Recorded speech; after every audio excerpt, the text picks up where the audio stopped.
Today's agenda is all about we will learn about a brief introduction about security architecture or architecture in general. What exactly is an architecture? Where exactly security architecture fits in? Nothing in detail, but at a high level, so that probably we can have a uniformity around the audiences, like everybody understands what we are talking, why we are talking, and all this kind of stuff. And then we'll talk about what are architecture patterns, what does a good pattern look like, what are the things you need to include, what are the things you need to exclude, everything. How do we enforce a security architecture pattern? This is very, very interesting. We'll talk about building a pattern is fine, right? But the enforcement of pattern is very crucial at an enterprise level. So how do we do that? And then we'll build a pattern together. As I promised, I have a pattern that I've created just for this particular cohort this evening, and we'll see how exactly it looks like. So let's talk about what happens when you try and build any kind of a system, solution, service. You want to incorporate a new capability in your organization, but you don't have an architect. Why architecture is important? Let me show you something. Do you, I hope everybody is able to see some of the pictures on the right side of your screen. This is a design of a house, right? You can probably see these are the stairs, and then it actually follows up the stairs here, and there's a door, right? And you probably would be able to see here, these are the steps, and we have a steps here, and there's a toilet seat. I don't know how someone would be able to manage it here. You know why exactly these things happened? Because there was no architect involved in terms of designing the house. You all would have probably got your house built, or maybe you have an aspiration to build a house for yourself. When you want to build a house for yourself, do you straight away go in and hire some of the construction workers and tell them that, hey, I need a house? And do they start building a house for you? No, not at all. Why? Because the workers, the construction workers need to know what kind of a house you need. Do you need a house which has a kitchen, which has a bedroom, which has a living room, which has a study room, which has washrooms? And you're gonna be like, yeah, isn't that obvious? No, nothing is obvious. You, as a owner of the house, you need to clearly tell your construction workers what kind of a house you need. Let's say you go ahead and say, well, I need 3 bedrooms, one living room, one dining room, which is kind of a living room and dining room accommodated, one kitchen, and maybe 2 or 3 washrooms, and maybe we can have a couple of balconies. That's all, right? Brilliant. Do they still have enough information for them to start building the house?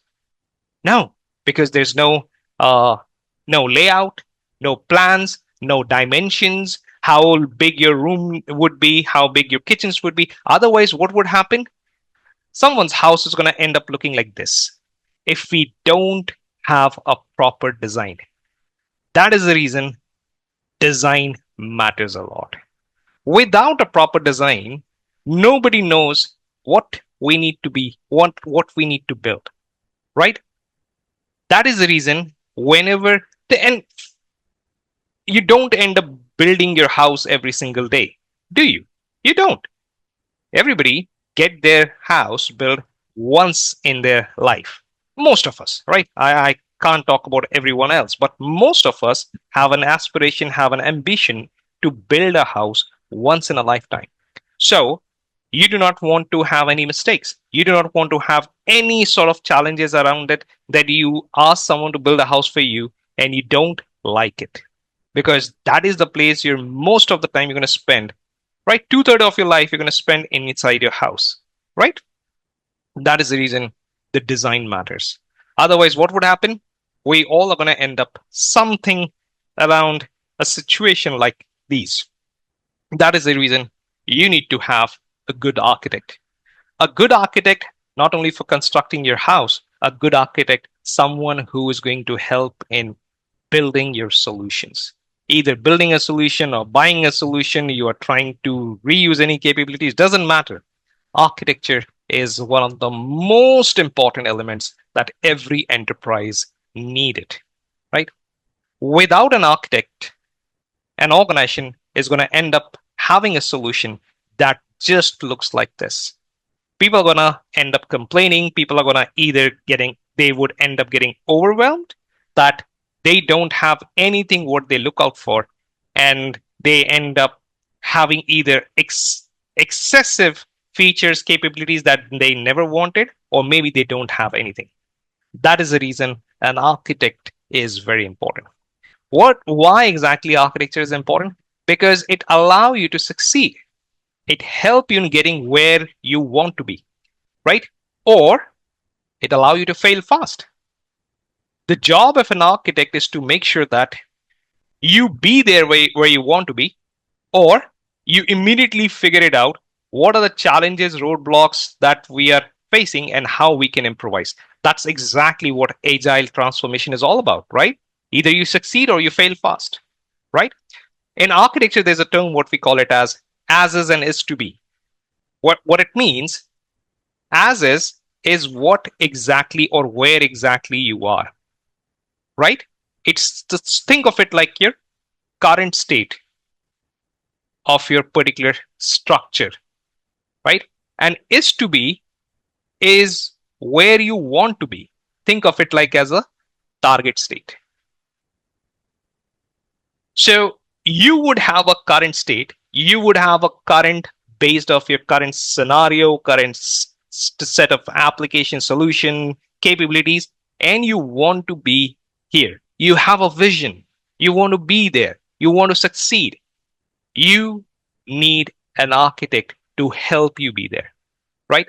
As an organization, you might not have, let's say, an ERP solution, enterprise resource planning, right? ERP solutions are used in almost every organization, or maybe an HR solution, or maybe a CMDB, or maybe you need an IAM solution, or SIEM, or DLP, whatever the solution might be, right?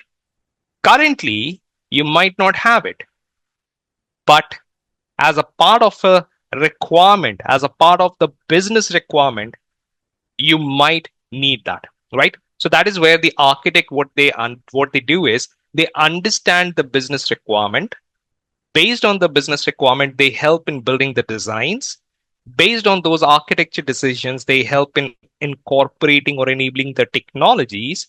Based on those technologies, you understand how exactly you will implement and how exactly you will operate. These layered approach helps an organization to achieve where they want to be. Whatever they have envisioned, they want to be there, right? And who is going to help them in being there? Your architecture community.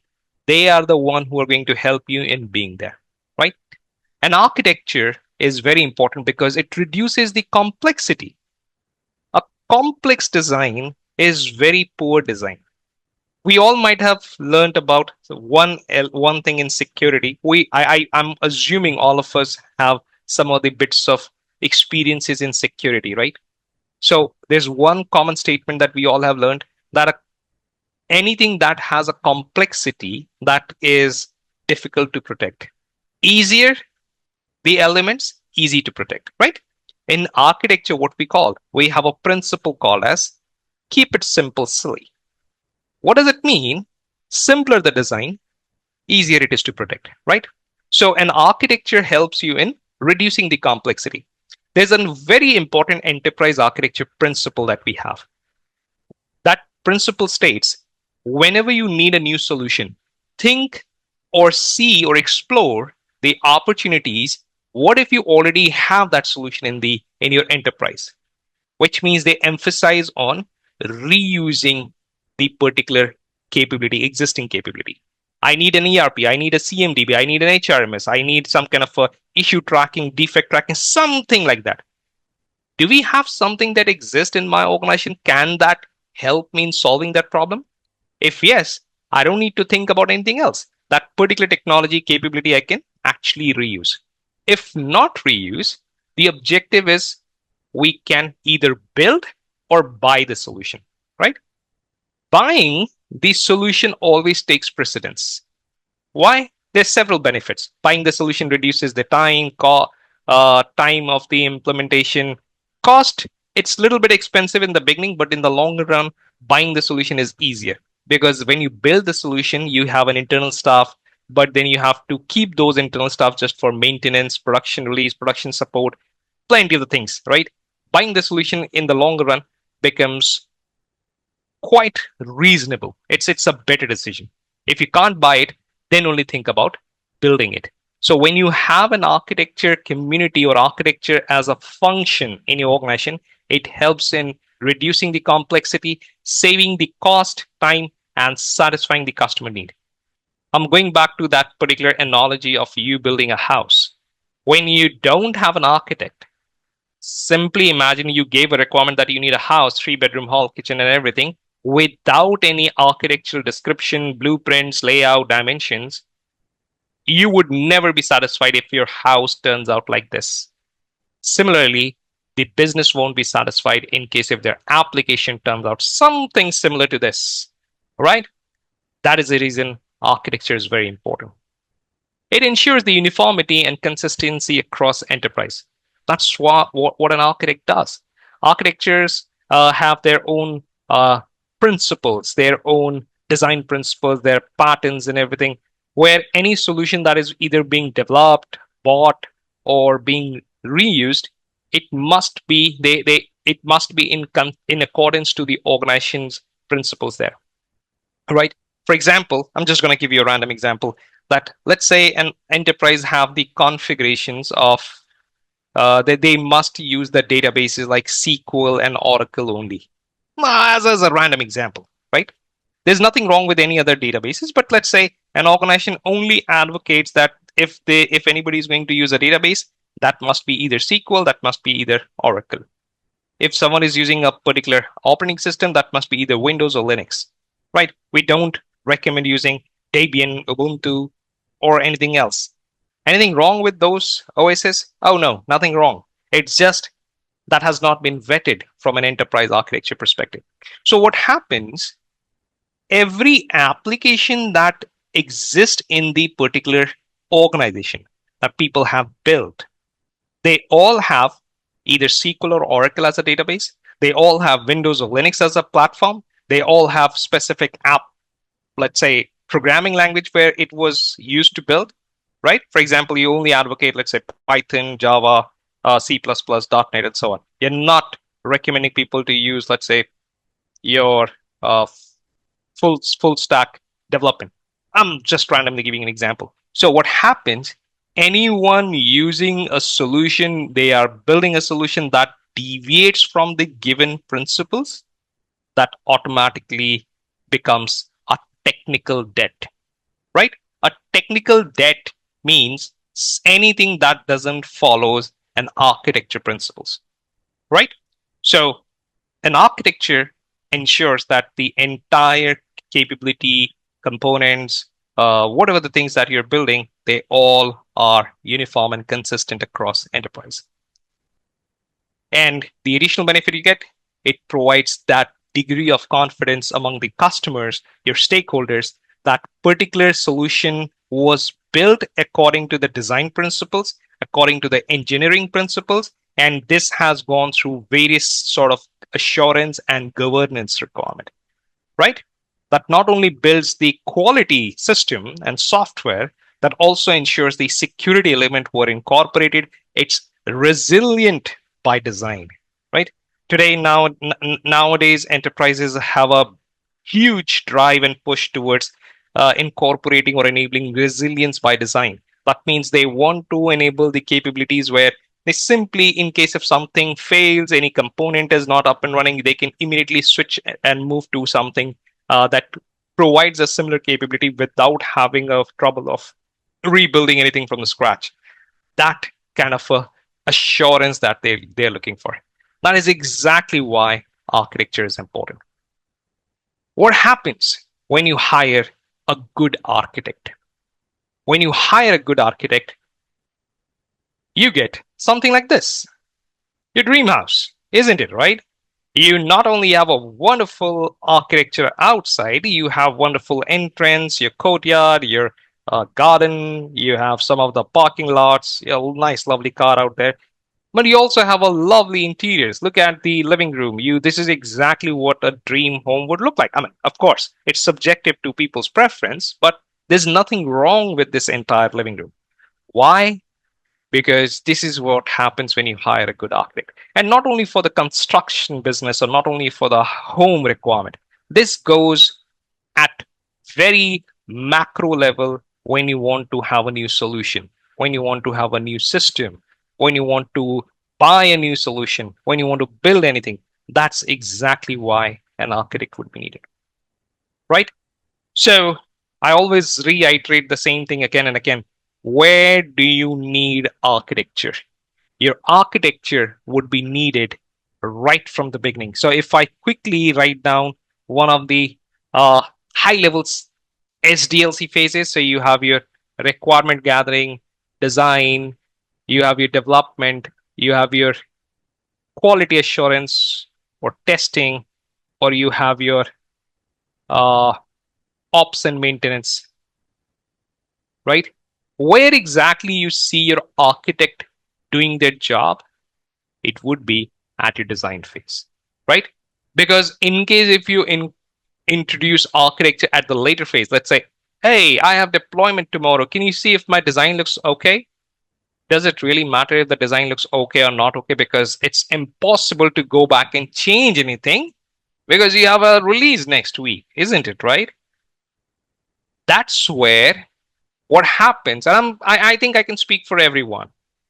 Whenever no matter whatever the organization we work for, you always find a culture in your organization that people think about introducing architects at a very later phase, realizing that they are just here to give us a sign off or an approval before we go ahead and either purchase a solution or the decision has already been made. We just need some kind of it's no longer a checkbox exercise, right? That's exactly why you need an architect as early as possible. What about security architects? What exactly a security architect does? A security architect is someone who review the designs based on based on the security standards, policies, whether it is in accordance to the given requirement, and it also suffices and fulfills the regulatory requirements, everything around it. That's what a security architect would do. You've got your house built, you still need your fences, you still need your doors, locks, your CCTV cameras, right? Otherwise, what would happen? You have a lovely, nice house, but it is vulnerable. If you don't design your house securely, building a lovely house won't make it long lasting because, right? Bad people are there. We don't live in a community, we don't live in a society where an ideal house without any security elements would be able to sustain at a very long time. So it's very important that we need to build security capabilities around us. Otherwise, what would happen? Our solutions, in case if they have not incorporated security right at the design phase, it would not be secure. It would not be sustained for a very long time. Idea is not to retrofit security based on whatever has already been built, because you cannot crown the security on top of the solution. You can't. You need to. There's a very popular saying in security that your security must be baked in rather than bolted on. What does it mean? It simply means security must be incorporated in the re- initial phase, in the design phase, as quickly as possible, so that we know whatever we have built, it has the security element, and it must be integrated throughout the development phase everywhere, right? Yeah. All right, let's talk about what are architecture patterns. What is a pattern? A pattern is anything that is a reusable requirement for common recurring problems. A pattern is built based on any kind of a problem that you have identified. And that problem should not be unique. It should not be an isolated problem. For example, you have a requirement of sending a file outside. Let's assume that, okay? You have a requirement of sending a file outside to your external customers, partners, suppliers, or maybe you have a requirement of receiving the file from them, right? Is this one of a requirement or is it gonna be a recurrent requirement? Let's say it's one of the requirement. You probably discuss how large the file would be. What kind of a requirement is it? It's they say like probably 10 MB, 15 MB. One of the requirement, maybe we can actually use email, right? But what if tomorrow the business says, well, we need to receive the file every single day. And there's not only one business. Every business says, well, we have a requirement of receiving the file. We have a requirement of sending the file. That means it has started becoming a recurring problem statement. So rather than evaluating the requirement one by one, unique cases by cases, business requirement by requirements, what we do, we build a pattern. What exactly is a pattern? Pattern is finding a solution that could be repeatable, that is something reusable, something that could fix our problem for every recurring instances, right? We don't have to go back and circle again. So let's say whatever the file transfer requirement would be, any business wants to transfer a file, well, we have a pattern. Go ahead and start using that, right? Why pattern is important? Building an architecture pattern helps in all the delivering all the velocity, momentum. If anybody identifies a problem statement, if that has already been discussed, addressed, approved, we know there's a pattern, we can simply use it, right? So as an architect, as a solution architect, as a security architect, whatever your job responsibility is, right? Whenever you review any kind of a solution, whenever you review any kind of a design, you simply ask, what is the problem statement? What are you trying to solve? And is it following the approved patterns? If it is following the approved patterns, you don't have to worry about it because you have already identified, established, reviewed, vetted that particular pattern. And that is something, if it is being used, you don't have to worry about it, right? So it actually helps in enabling faster design decision. You can swiftly, immediately take that decision. It helps in reducing that security gap because if I know that we have identified a particular pattern for secure file transfer, or maybe employee authentication, or maybe secure data security, or proper session management, logging, monitoring, whatever it is, right? We know if someone is following that particular pattern, that is okay for us to move ahead, approve, and it actually enables the easier onboarding of any kind of a solution application. Either you're buying something or building something, doesn't matter. We know if it is meeting our requirement, we are happy to review and endorse that particular design, right? That's why architecture patterns are important, right? Patterns, think of it like I took the liberty of using this particular image because there is a important description behind these Lego blocks. I hope everybody would have played with Legos, right? Everybody understand what's a Lego? Legos are the simple blocks that you have when you build any kind of a structure, architecture, whatever the things that you have, right? Now, with those Lego pieces, you can build anything, isn't it? Right? You can build anything, whatever you want. But you get, when you want to have a Lego, whenever you buy a Lego, it comes with an instruction booklet. Everybody would have, in case if you played with Lego, or maybe if you have kids at home, if they have played with Lego, it comes with an instruction booklet. Think of that instruction booklet as a pattern. It helps you in building the exact design what you expect, what you want to build, rather than getting confused. How do I use this? Where do I use this? How do I incorporate that in my particular building blocks? That's why we need architecture pattern. So what exactly is a pattern?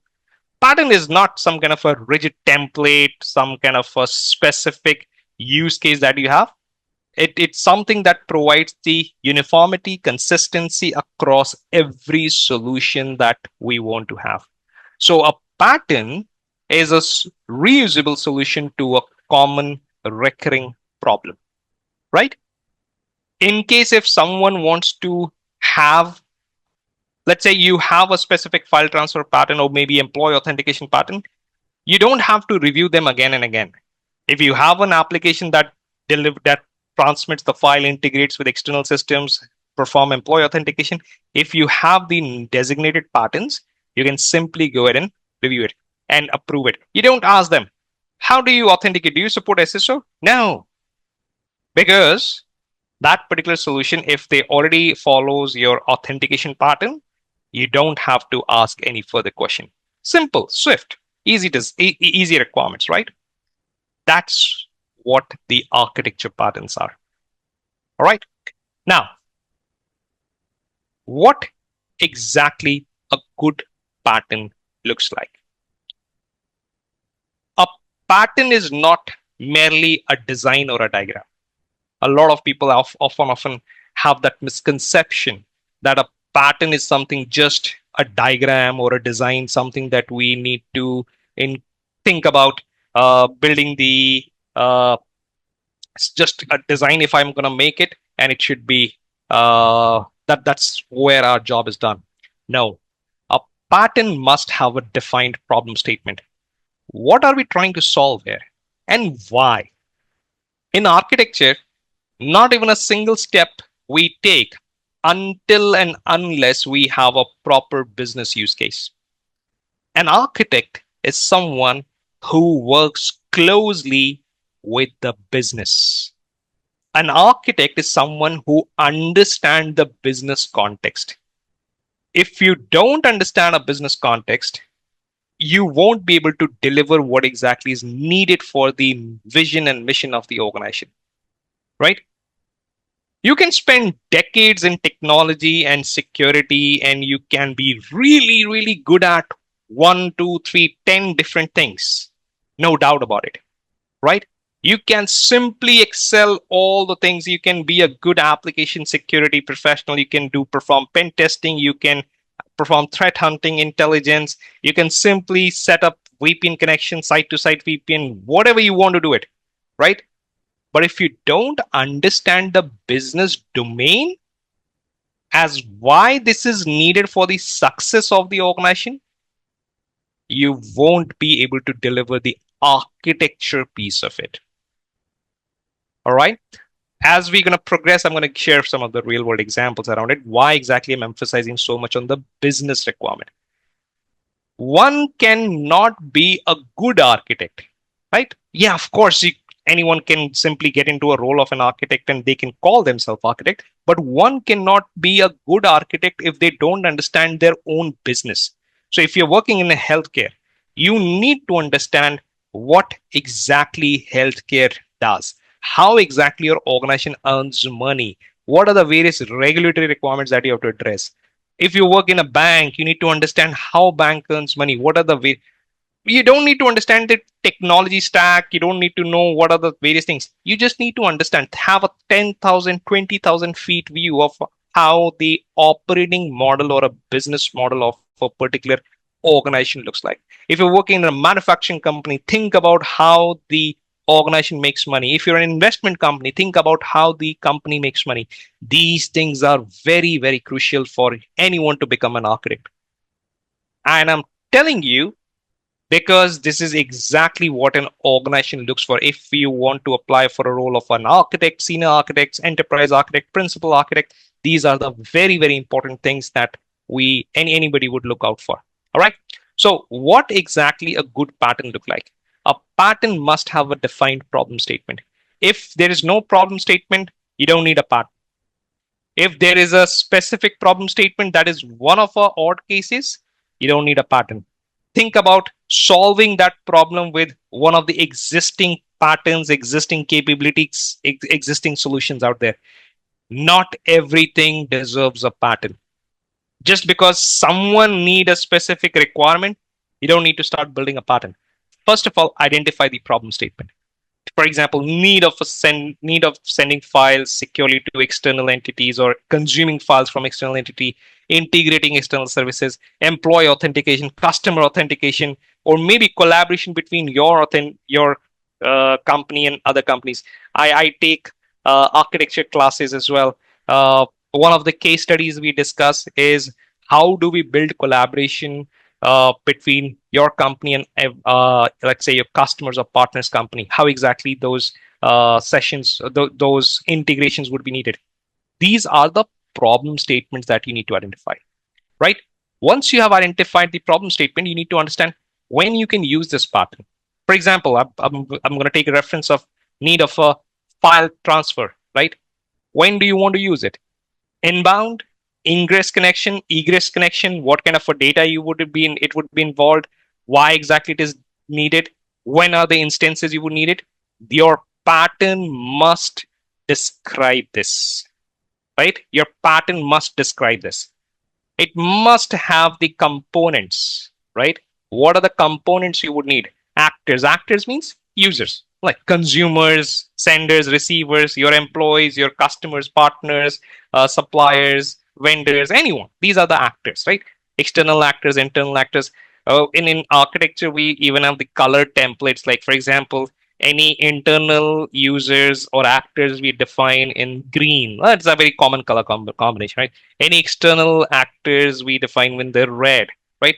Nowadays it's very neutral color, so probably we can use something like a blue and a gray, anything. It's up to you how you want to depict it, right?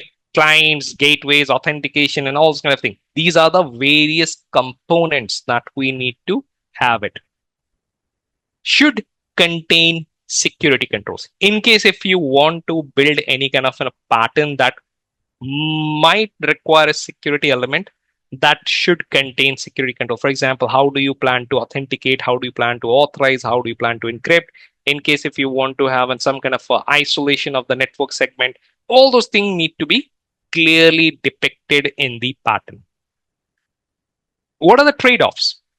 Whenever you want to build a pattern, whenever you want to build any capability, there is always some form of trade-off. Always. No pattern exists without any trade-offs. As simple as that. Because if you want to suggest any kind of a pattern, you might have some kind of a trade-off like more complexity, right? For example,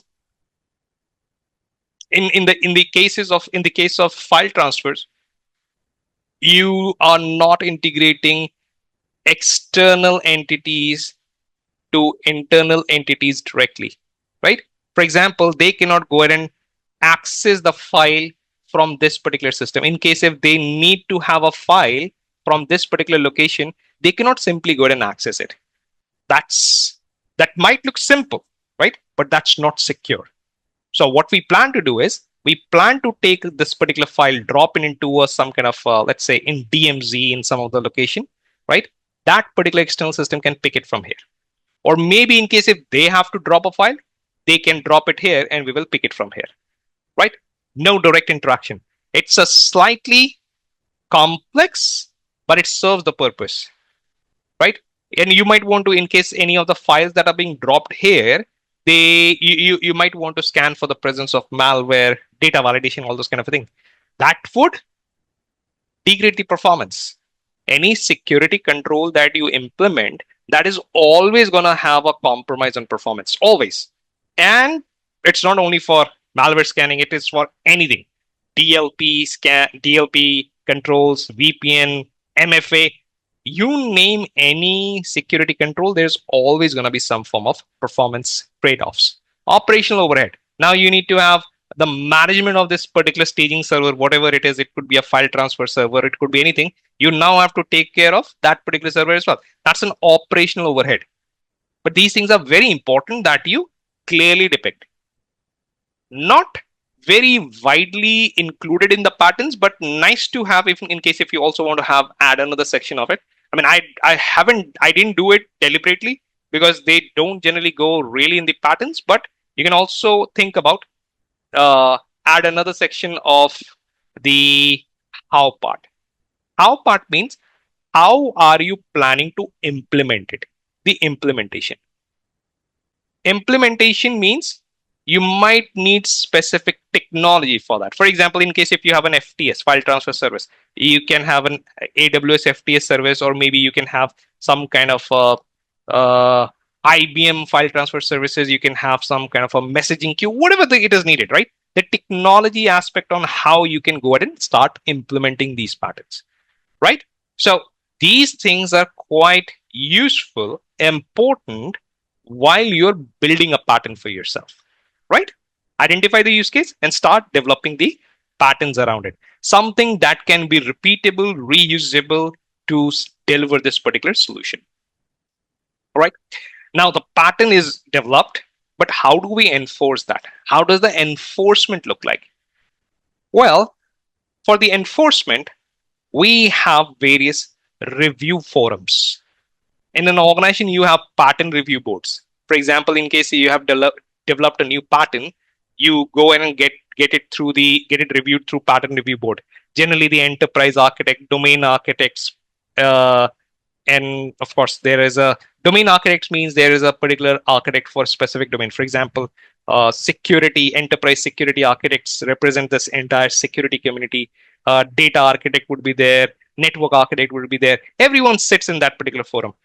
When you get and develop a new pattern, they would address your concerns. Why exactly you created this? What was a problem that the company or an enterprise had it? What was the use case or need for this? So once you have developed a pattern, you need to explain the viability of it. They explain the usability, ease of implementation, feasibility. Everything need to be explained, and then they simply say, okay, yeah, it's good, it's definitely going to solve a problem at a larger scale, and you can actually deliver this. Then once the pattern has been approved, that goes into the enterprise pattern library. You can call it as a repository, right? Think of it like it's a library or a repository where all the patterns are delivered, all the patterns are stored. All right. Now, in the architecture review boards, you have those technical design authority. For those who are in this architecture community for more than 10 years, you probably understand we didn't used to have ARBs at that time. 10, 15 years ago, we didn't used to have ARBs. We used to have technical design authority reviews, right? TDA reviews we used to call. Nowadays, we call it an ARBs, architecture review boards. Once a pattern has been delivered, any solution that needs an architecture review and approval, you simply ensure that whether it is meeting the approved patterns or not, right? You also go ahead and have the secure design review. This is exactly where the security architect sits in these forums to verify whether the design is in accordance to the security standards and security patterns, right? Because security is also going to have their own patterns, right? So how exactly these patterns are being is not only being delivering the solution capability, but also the security requirements. Then you need to document these things into the architecture decision records. We call it as ADRs. Architecture decision records are nothing but whether the requirements were, what are the requirements, whether it is being delivered with the given patterns or not, right? One of the important elements that I have not seen a lot of organization doing it, but I personally believe this is one thing that can actually solve a massive problem into architecture. Embedding patterns within the pipeline. What I'm trying to say is codify your patterns. Let's say there is an employee authentication pattern. You want every employee to authenticate and log into your system using single sign-on. You want to do single sign-on using OpenID Connect, SAML, whatever the technology you want to do, that's up to you, right? Now, whenever someone develops a new application, let's say internally they are developing a new application, or maybe they are buying a new application, whenever they want to deploy it, whenever they want to deploy their solution, it goes through pipelines, right? In DevOps, we have CI/CD pipelines.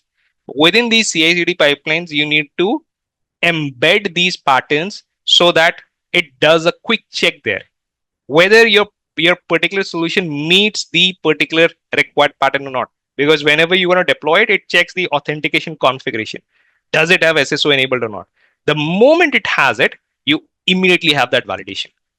I have not seen a lot of organization doing it, but I think this is actually going to solve a lot of problems. Because I'll tell you what was the problem. First of all, the problem was we had reviewed the design. While the design was made, as a security architect, you reviewed that, yeah, The design has the SSO. But how do you know if it is being implemented? The post implementation validation. How do you do that? Is there a way? There is no way you can do that. That is a bigger part of a problem that we have in the security architecture community, that at the design phase on a piece of paper solution looks perfect, but when the solution gets implemented, there's no visibility for an architect. So how do you ensure that the solution is also enforcing these given patterns? So what do? You embed these patterns in the pipeline so that it actually gets enforced. You're trying to push people to shift left, right?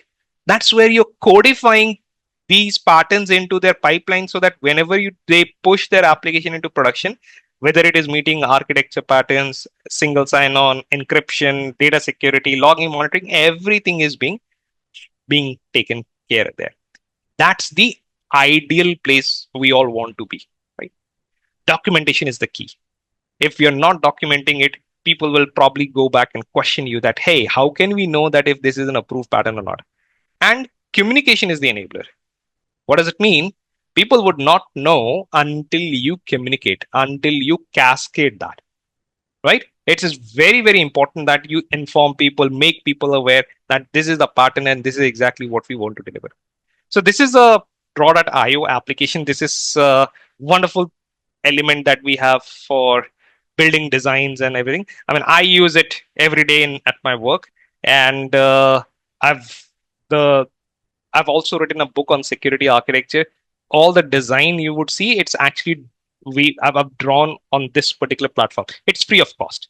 Now that's I think the most appealing thing from a usage perspective. It's free of cost. Anyways, so what I'm trying to show you here is the particular. One second, let me get a bright color. Yeah. So what I'm trying to show you here is how do we build a pattern for secure file transfer? Okay. We've been talking about secure file transfer. So think about, so this is an internet, this is an external elements that we have. We have internet, we have cloud service providers and everything. All of this is, think of it like a SaaS, software as a service, right? And then we have internal system, internal application, internal systems that we have, internal desktops or whatever the application that are hosted in there. And this is the area what we call it as demilitarized zone, right? And then we also have a private cloud. Think of it like it's a VPC. I've used AWS as an example, right? AWS VPC is there. So in case if there is a need of sending and receiving the file from both inside, outside, like ingress, egress, both, how exactly the outbound file transfer can be done? So internal application dropping the files on a file transfer server on the DMZ, and then in case if someone wants to pick the files here, they can actually pick it up. So for example, let's say there is a particular cloud service provider SaaS here. It wants to pick it up. There is a proper SFTP connection, the secure connection that we have, which also managed to do the proper secure transmission there. So it's nothing but FTP over SSH, and that's how we're gonna start picking up the file. In case if someone wants to consume the file from outside, for example, this particular service provider wants to deliver the file to internal application, this is exactly how they can do it with the SFTP or PGP encryption. So we are showing the data security, we're showing the all the controls around it, and here what we can do is we can even run a malware scanning so that any kind of a inbound file that is being dropped here, nobody can pick it up unless it is being scanned successfully, right? Same capability in case if you want to have your private cloud wants to consume any files from any kind of a SaaS or maybe any internal application, they can even do it via. So we have a direct connect. Direct connect is, think of it like a kind of a VPN services in the cloud. For I'm using just for AWS. In Azure, in case if you're using Azure, that would be ExpressRoute, right? It's nothing but a secure integration between your own managed network and your own private cloud, right? So that's where we are using this particular connectivity. So what we're doing here is, in case if your own private cloud wants to take a file from it, they can simply go ahead and integrate with the file transfer services and they can consume the file. Or maybe you can have any of the, if the file is not involved, you just want to integrate, you can have some kind of an API gateway. If that particular app SaaS service wants to consume any of the services from this particular application or this particular application, they can simply integrate via API gateway. API gateways are something that exposes the services through some API endpoints. So rather than letting them connect internally, you are making them connect through a particular API gateway, right? Gateways are one of the best services that we can use to manage the security for any of the integration, right? Worst case scenario, in case if you think that the requirement would be for some kind of a file transfers, well, you can even go ahead and manage, although the preference is not to use email as one of the file transfer technique, but just in case if you have to do that, you can use via SMTP servers, right? You want to enable the SMTP authentication, secure email relay, SPF configuration, that is center policy framework, domain key identified mail. These are the security controls that you can build within your SMTP server. What we are doing here is we are trying to understand, if the requirement is for file transfer, what are the various ways we can deliver that in a secure manner, right? So this is not something what I mean. This is not exactly what a pattern would look like entirely. It needs to be documented with a proper problem statement, trade-offs. What are we trying to deliver? What are the components we are using? How do we implement it? Everything need to be properly documented, and before we start implementing it, right? So the purpose of building this in a shift left, where I was mentioning that you need to embed this within your particular pipelines, so that in case if there is a need of integration, whether they are following through a proper API gateway or a file transfer services or not. That was the whole idea behind it.